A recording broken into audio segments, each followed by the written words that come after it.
Bonjour, je m'appelle Fkari Abdrahim.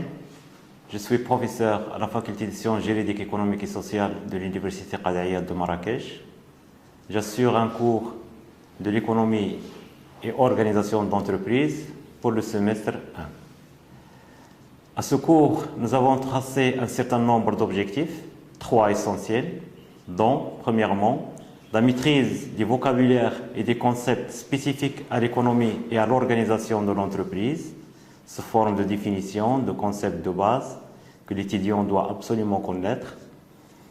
Deuxième objectif, c'est comprendre l'évolution de l'organisation des entreprises, comment cette organisation des entreprises a évolué dans le temps, depuis les premières formes de l'organisation jusqu'à nos jours, et les principaux théoriciens de cette organisation, les fondateurs de cette théorie des organisations, sachant bien que c'est une science qui découle essentiellement de la pratique, des expériences réalisées dans le terrain, dans les entreprises, qui donnent lieu à la théorisation par la suite.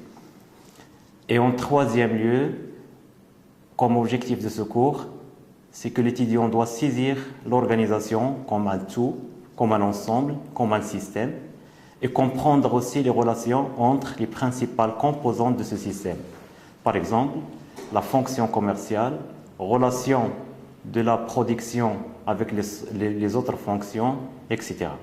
Bien entendu, l'examen qui concerne cette matière va tenir compte de la capacité de l'étudiant à saisir tous ces objectifs.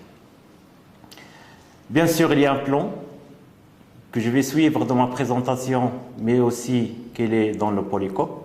Le cours est axé sur deux parties. Donc une première partie qui s'intitule l'organisation et l'administration de l'entreprise. Elle comprend deux chapitres. Le premier chapitre, l'organisation de l'entreprise, et le deuxième chapitre, la direction de l'entreprise. La deuxième partie va traiter des structures et des fonctions de l'entreprise. Alors là aussi, il y a deux chapitres. On va voir dans un premier chapitre les structures de l'entreprise. Qu'est-ce qu'une structure? Les différentes structures de l'entreprise. Comment choisir une structure pour l'entreprise, etc. Et un dernier chapitre va traiter des principales fonctions de l'entreprise, à savoir la fonction production, la fonction commerciale, la fonction financière, la fonction d'approvision, essentiellement. Mais avant de commencer la présentation de ce cours, j'aimerais bien introduire par une introduction générale qui définit un peu le cadre du cours et le contexte dans lequel il s'inscrit. Quelle est l'importance de l'organisation, pourquoi étudier l'organisation, etc. Je ne trouve pas mieux que de commencer par la gestion de l'entreprise. C'est quoi la gestion de l'entreprise? Puisque le cours est adressé aux étudiants de la gestion essentiellement. Donc, la gestion de l'entreprise, c'est un bon point de départ pour aborder l'organisation de l'entreprise. Comme nous le savons tous, l'entreprise, c'est une organisation qui produit des biens et des services. Ces biens et ces services de toute nature, de tout genre, allant d'un produit alimentaire à la billetterie d'une agence, etc., sont vendus sur un marché pour un objectif. L'objectif, c'est donc pouvoir tirer un profit, un bénéfice. Le profit est quelque chose de très important pour l'entreprise parce qu'il va lui permettre de rémunérer les facteurs de production, rémunérer les capitaux investis sous forme d'intérêts, de dividendes, rémunérer les capitaux propres, rémunérer les capitaux étrangers, bien entendu distribuer des salaires, payer des impôts à l'État, réaliser des investissements par l'autofinancement, que ce soit des investissements de remplacement ou des investissements de croissance, et créer de la valeur ajoutée et participer à la richesse nationale, etc. Ou tout simplement continuer à exister, surtout dans un temps de crise comme nous le vivons actuellement. Donc il y a beaucoup d'objectifs pour l'entreprise et le profit est une nécessité pour pouvoir réaliser ces objectifs. Mais tout cela, tous ces objectifs interviennent dans un environnement interne et externe qui est caractérisé par des contraintes. L'environnement externe, par exemple, actuellement est caractérisé par la concurrence, la rareté des ressources, les matières premières, les capitaux, etc. Il y a une lutte pour s'accaparer des ressources disponibles sur le marché. Il y a le changement des habitudes de consommation. Ça veut dire qu'un produit peut rapidement devenir vétuste, ça veut dire démodé, et se voir remplacé par un autre produit, peut-être plus performant, peut-être moins cher, etc. Donc il y a la concurrence dans l'environnement externe qui est plus ou moins complexe. On parle de turbulence, vous savez, on utilise des termes un peu de la navigation aérienne, la turbulence, etc. Donc ce sont des termes qui sont très importants et qui ont leur signification pour caractériser un peu l'environnement, le contexte général dans lequel agit l'entreprise. Ce contexte pose des défis importants à l'entreprise, bien entendu, et risque à tout moment de compromettre la réalisation de ses objectifs. Donc, pour atteindre son objectif, ou bien ses objectifs, profit, croissance, survie, l'entrepreneur est en permanence face à 5 principaux problèmes ou 5 principales contraintes qu'il doit à tout moment résoudre. Dieu merci, pas tous à la fois, mais à chaque jour, il doit affronter un certain nombre de problèmes de ce genre. Ces problèmes sont, tout d'abord, je dirais des problèmes techniques.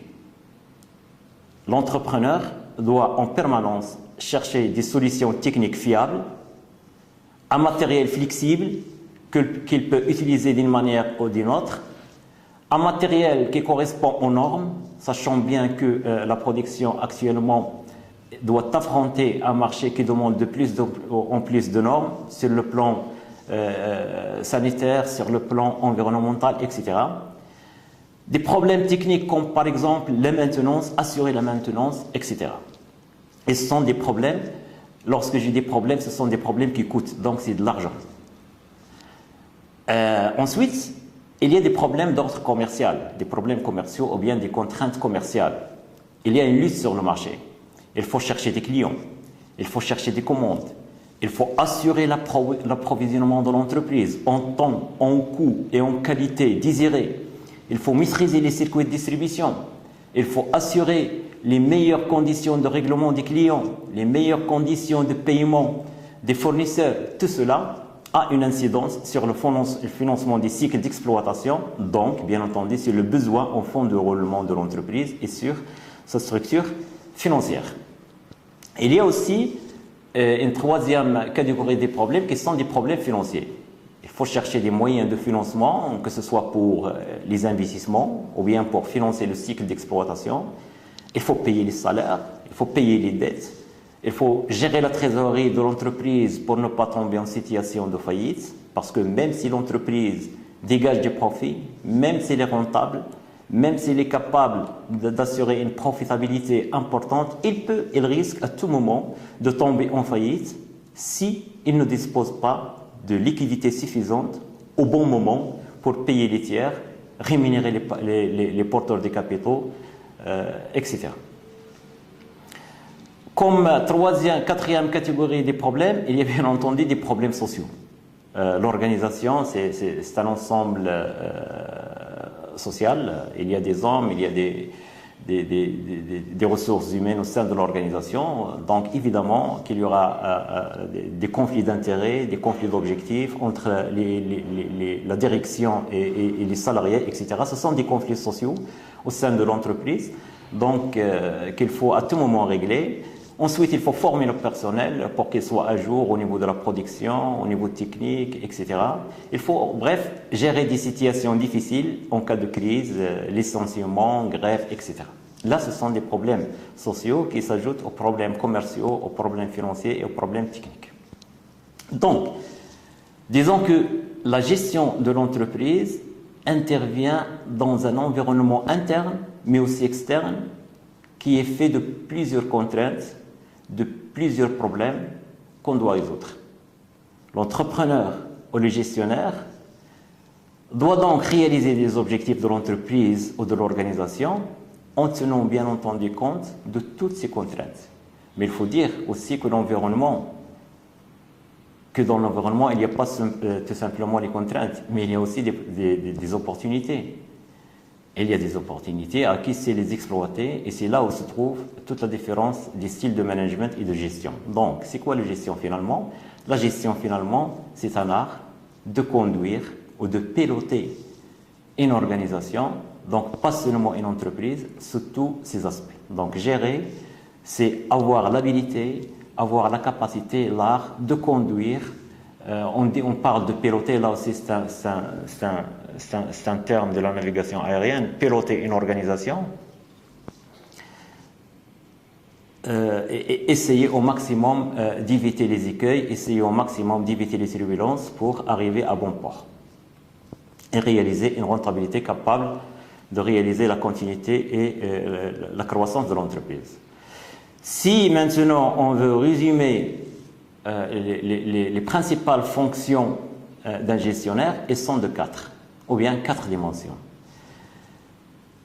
Tout d'abord, c'est la planification, c'est-à-dire il fixe les objectifs à atteindre, il dresse les plans de travail devant mener à la réalisation des objectifs, il mobilise, il cherche les ressources nécessaires pour réaliser ces objectifs, etc. Donc, en premier lieu, c'est un planificateur, il planifie. Au second lieu, il pilote, il dirige. Il dirige, donc c'est la direction. Remarquons ici que le mot direction a deux sens. Inaction, le fait d'agir. J'agis, je dirige, donc inaction. Mais aussi un sens de destination, la direction nord, la direction est. C'est définir aux collaborateurs vers où aller suivant les objectifs tracés, avec tout ce que cela suppose en termes de mobilisation. Donc mobiliser, c'est réunir en vue d'une action, mobiliser les troupes par exemple, mobiliser une armée, donc c'est mobiliser, c'est tracer un objectif et animer le personnel pour réaliser cet objectif. Il faut motiver, créer chez quelqu'un les conditions qui le poussent à agir. Donc là, on parle de leadership. Un leadership, c'est la façon de piloter, c'est la façon d'indiquer aux gens la direction sans les pousser, faire en sorte qu'ils trouvent les bonnes raisons pour agir de son propre gré. Alors là, il y a plusieurs styles de motivation, il y a plusieurs styles de management qui dépendent de la personnalité des dirigeants. Il y a ceux qui motivent par l'argent, il y a ceux qui motivent par les contraintes. Donc tout ça, on va le voir au niveau du chapitre 2 de ce cours. Les différents styles de management. Et enfin, le directeur, le pilote doit coordonner pour atteindre les objectifs organisationnels. Donc coordonner, c'est combiner des actions, des activités par nature distinctes. Donc le financier, c'est un métier qui est plus ou moins différent de la production, mais au manager de coordonner tout ça pour pouvoir réaliser les objectifs de l'entreprise. Sachant bien qu'au sein de l'entreprise, parfois les objectifs sont contradictoires. Par exemple, la production peut avoir comme objectif le respect de la capacité technique, la production d'une qualité qui respecte les normes. Par contre, le commercial peut avoir un objectif de vente, le maximum de chiffre d'affaires, parce que parfois il est payé sur le chiffre d'affaires. Et tout ça crée parfois au sein de l'organisation des conflits d'intérêts que la direction doit pouvoir résoudre par la coordination. Enfin, le manager contrôle. Pourquoi il contrôle? Donc, il s'assure que les résultats obtenus sont conformes aux buts et aux objectifs planifiés. Il apporte, si besoin en est, les corrections nécessaires pour réorienter l'entreprise vers ses objectifs. En dernier lieu, et ce qui nous concerne le plus dans ce cours-là, le directeur, c'est un organisateur. Donc, qu'est-ce qu'il fait comme principale fonction, comme quatrième fonction? Il organise. C'est-à-dire quoi? C'est-à-dire qu'il s'occupe de chaque élément de l'organisation, de son entreprise, de façon à constituer un tout cohérent et adapté à ses objectifs. On dit organiser le travail. Organiser le travail, ça veut dire quoi? Ça veut dire tout d'abord le diviser en plusieurs tâches, donc la division de ce travail, et par la suite la coordination de ce travail. Donc tout ça, ça entre dans la fonction d'organisation. Il est assuré par la direction. Division du travail, c'est quoi? C'est décomposer le travail en un certain nombre de tâches élémentaires, spécifier les moyens employés pour la réalisation. On distingue généralement deux sortes de divisions. Il y a tout d'abord la division horizontale et la division verticale qui correspondent grosso modo à la division technique et à la division sociale qui vont être reprises et développées par le Taylor, ce qu'on va voir au niveau de la première partie. Parlons un peu de la division technique, en quoi elle consiste.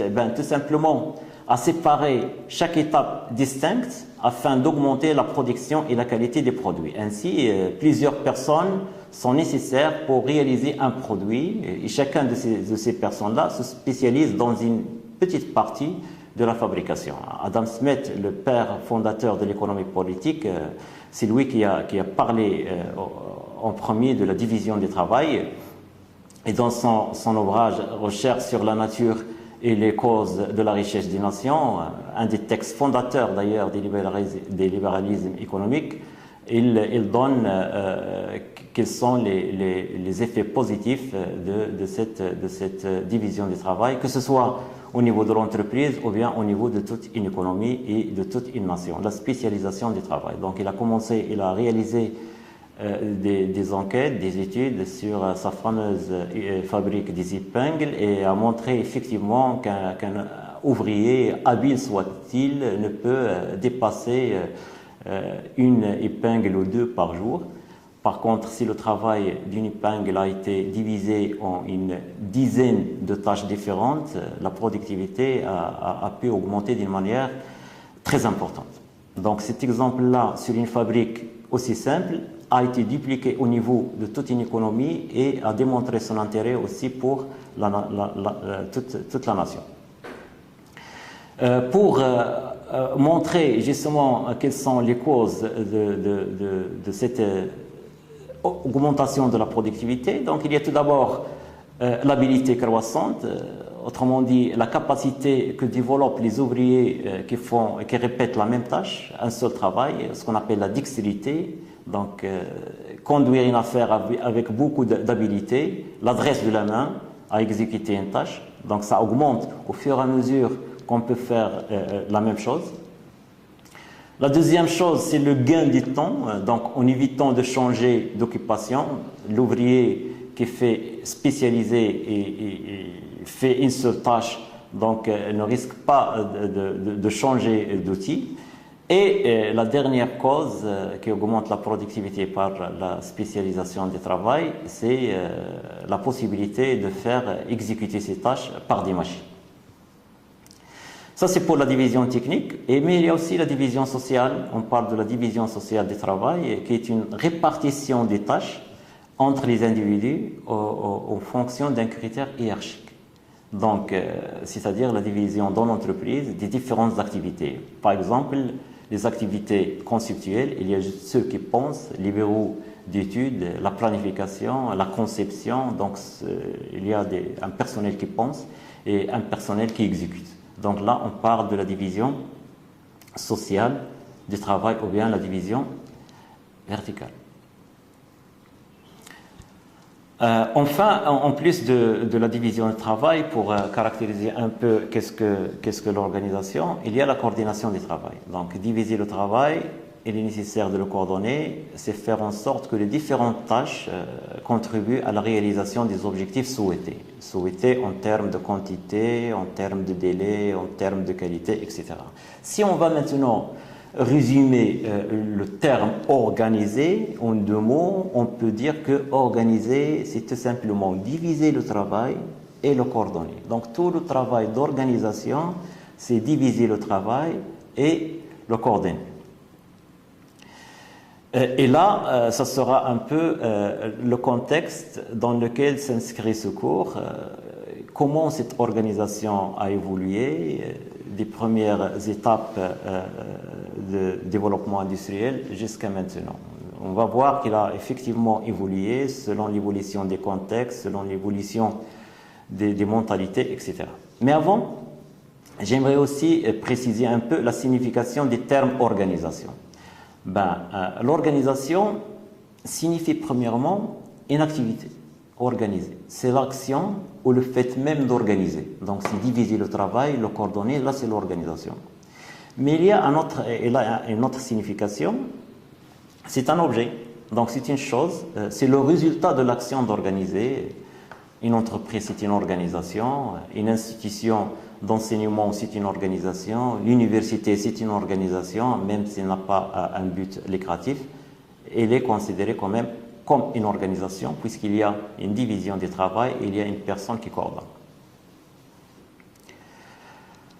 Alors, c'est le premier sens qui nous concerne dans ce cours, l'organisation comme une activité. On peut dire alors que l'organisation est une activité qui consiste à identifier les éléments de l'entreprise, diviser le travail, et puis les combiner, les agencer, les uns par rapport aux autres, dans un système cohérent, doté d'une certaine permanence de fonctionnement. Donc, l'organisation, elle est faite pour durer. On ne change pas l'organisation du jour au lendemain, on ne change pas notre organisation à notre gré. Donc, une organisation, elle est faite pour durer. On parle d'ailleurs de la structure organisationnelle qui montre un peu, qui est dans ce sens de la stabilité de l'organisation. Et cela fera l'objet de notre troisième chapitre. Mais toutefois, même si l'organisation ne change pas, même si elle est faite pour durer, même s'il y a une structure plus ou moins stable, on peut assister à un changement de l'importance qui est donnée à l'une ou à l'autre composante de cette organisation. Et cela, on peut le mettre par rapport à l'évolution des contextes. Je m'explique. Si on revient un peu avant les années 80, la fonction production au sein de l'entreprise était la fonction principale. La production était la fonction principale au sein de l'entreprise avant les années 80. Pourquoi pas? Tout simplement, on était dans une logique d'offre. Ça veut dire qu'il suffisait tout simplement de produire pour que toute notre production trouve preneur dans le marché. La demande était au rendez-vous, donc les problèmes, c'était un peu des problèmes de production. On est dans une logique d'offre. Il suffisait d'offrir pour que la marchandise trouve son marché. Donc, il n'y avait pas beaucoup de soucis par la demande. Cette logique, actuellement, a été inversée. Depuis, on a assisté à une concurrence acharnée dans le marché, suite au développement technologique, au développement de l'innovation, etc. La concurrence a fait que, au sein de l'entreprise, la fonction production a été reléguée au deuxième plan. Donc, il faut tout d'abord aller chercher la demande, faire des études de marché, développer un marketing et revenir par la suite pour tracer des objectifs de production à l'entreprise. Donc, le primat, l'importance a été donnée à la fonction, si vous voulez, mercatique et la fonction commerciale. Ça, c'était après les années 80. Actuellement, depuis les années 90 jusqu'à nos jours, nous pouvons dire que la concurrence a entraîné des impératifs de qualité qui ont redonné à la fonction de production une certaine importance. Dans le sens où il y a une montée actuellement des normes de production, des normes de l'environnement, etc., de telle manière que la fonction de production doit respecter ces normes, doit respecter ces prescriptions environnementales pour que l'entreprise puisse continuer à exister sur le marché. Pensez par exemple aux pertes subies par les firmes multinationales à cause de la dénonciation du travail des enfants, notamment dans leurs filiales ou chez leurs sous-traitants dans les pays du Sud. L'importance donc a été redonnée à la production, qui doit être vigilante, respecter les normes, ne pas produire n'importe quoi, etc. Ce sont donc là, tous les éléments qui seront traités dans ce cours, en commençant par voir comment cette activité d'organisation a évolué dans le temps, quels sont les principes fondateurs de l'organisation, quels sont les principaux auteurs de la théorie des organisations et de la direction, quels sont les différents styles de management, quelles sont les différentes formes d'organisation, les structures organisationnelles, et enfin, quelles sont les principales fonctions de l'entreprise. Donc là, c'est une introduction qui synthétise un peu l'objectif de ce cours.